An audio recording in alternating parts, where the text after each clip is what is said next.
¿Te has preguntado qué tan preparados estamos para tener un perrito en casa? Veamos lo siguiente. Perrito encontrado en condiciones de abandono y desnutrición. Perrito en recuperación después de ser arrojado desde un puente peatonal. Aumenta en un 35% la cantidad de perritos en la calle en el 2019. De seguir así, para el 2020 puede ser el 55%. Es hora de parar ya de una vez por todas el maltrato animal. Es por eso que te quiero invitar a conocer Ciudad Latidos, el primer proyecto que se preocupa por el bienestar de tu perrito, el tuyo, el de tu familia y el de miles de perritos que hay actualmente en nuestras calles. Vamos a hacer la campaña de esterilización más grande de Colombia. Es por eso que tú y tu perrito están totalmente invitados a ser parte de Ciudad Latidos. Bueno, antes de entrar en contexto, quiero presentarles a alguien. Dante, acá.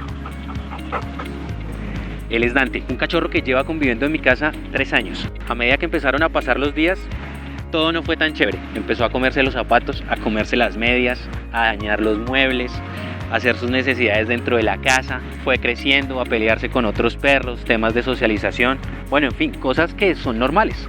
Pero bueno, ¿qué es Ciudad Latidos? Una plataforma de educación virtual en donde te vamos a enseñar las técnicas necesarias para tener un perro ideal.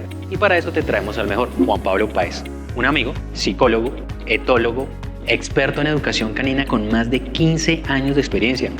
Aquí abajo vas a encontrar las instrucciones para que puedas adquirir tu tiquete. Vas a tener acceso directo a nuestro curso virtual Mi Perro Ideal, en donde vas a aprender las técnicas necesarias para mejorar la relación con tu mascota.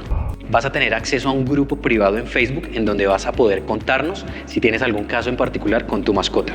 Vas a tener descuentos con nuestras marcas aliadas, marcas afines a perritos, comidas, guarderías, colegios, spas, veterinarias, entre otras. Con los recursos obtenidos por la venta de estos tiquetes vamos a apoyar la campaña más grande de esterilización. Y esto es lo más importante y por lo que no puedes dejar de estar.